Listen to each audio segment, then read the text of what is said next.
खाथस रानी तोर सब कोती हर चीक नागे। काय खाथस रानी तोर सब कोती हर चीक नागे। फुले फुले गाल तोर खुले खुले बाल, फुले फुले गाल तोर खुले खुले बाल, भूजा भूजा हर चिरागे। काय खाथस रानी तोर सब कोती हर चीक नागे। काय खाथस रानी तोर सब कोती हर चीक नागे।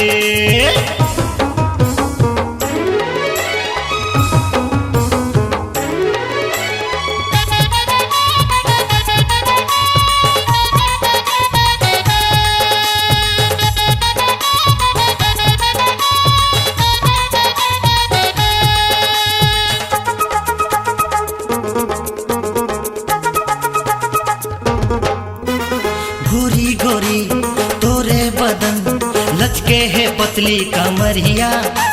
16 बछर चढ़े उमर देखे रे तिरछी नजरिया। गोरी गोरी तोरे बदन लचके है पतली कमरिया। 16 बछर चढ़े उमर देखे रे तिरछी नजरिया। हाय हाय बता थस रानी तोर सब कोती हर गोठिया थे। हाय हाय बता थस रानी तोर सब कोती हर गोठिया थे। फुले फुले गाल तोर खुले खुले बाल, फुले फुले गाल तोर खुले खुले बाल, भूजा भूजा हर मोटागे। काय खाथस रानी तोर सब कोती हर चीक नागे। काय खाथस रानी तोर सब कोती हर चीक नागे।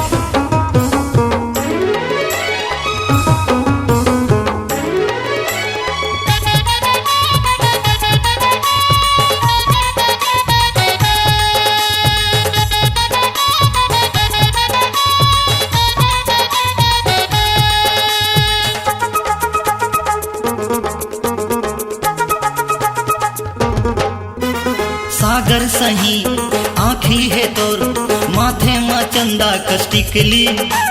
छुए में जैसे आगी बरोबर चमकत हस जैसन का बिजली।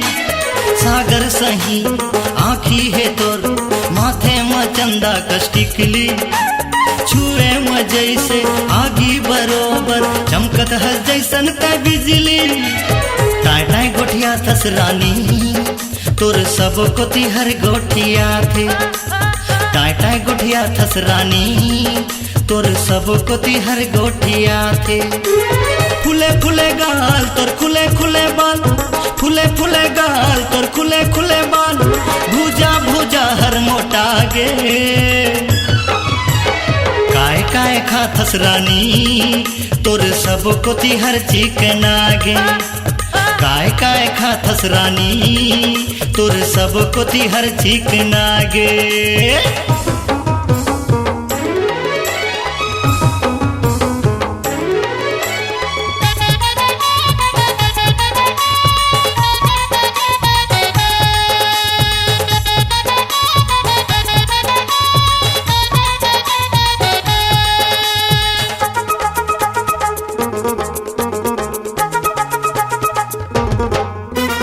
घटा बरोबर घपटे है बाल, गजरा जे माते लगाए।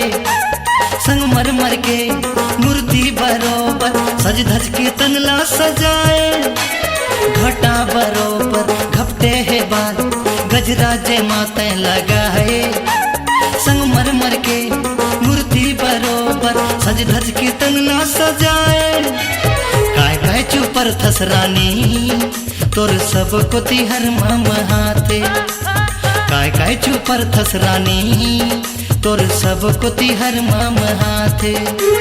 फुले फुले गाल तोर खुले खुले बाल, फुले फुले गाल तोर खुले खुले बाल, भूजा भूजा हर मोटागे।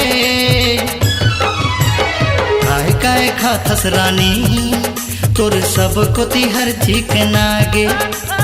काय खाथस रानी तोर सब कोती हर चीक नागे। फुले फुले गाल तोर खुले खुले बाल, फुले फुले गाल तोर खुले खुले बाल भूजा भूजा हर चिरागे काय काय खाथस रानी तोर सब कोती हर चिकनागे काय काय खाथस रानी तोर सब कोती हर चिकनागे काय काय खाथस रानी तोर सब कोती हर चिकनागे काय काय खाथस रानी तोर सब कोती हर चिकनागे।